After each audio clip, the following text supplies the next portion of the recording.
here today because we've created 6 miniature versions of some of Beatrix Potter's best loved characters, complete with some very special modern makeovers. 2016 is the 150th anniversary of Beatrix Potter's birth, and as part of that celebration we wanted to do something that was a bit unusual and unexpected. All of them are pretty small, they're all below 17 centimetres. Potter was a real visionary, and I think it's really important for us to look at all aspects of her life and work, so that's why this particular project really focuses in on some of the aspects that people probably don't know quite so much about. Each of these unique sculptures is a real nod to not only facets of Potter's personality, but also really picks up on the traits of the characters. Each sculpture has taken about 140 hours to create, and usually this process starts with a wire armature to get the basic structure, and then I build out the main body with air-dried clay, which takes various layers of sculpting and drying. But this has actually allowed me to get quite a high level of accuracy and detail in the sculptures. I then go onto acrylic paint that I do various layers on,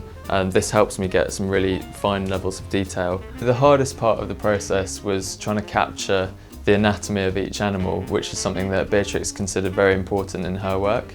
But I also wanted to make sure that I stayed true to the essence of her initial characters that she created. And all of them are actually quite delicate, so it'll be interesting to see how they fare outside on the streets. I think Beatrix would have really loved these. They're fantastic modern interpretations. She had a real great sense of humour, so I think these little modern twists she would have really appreciated.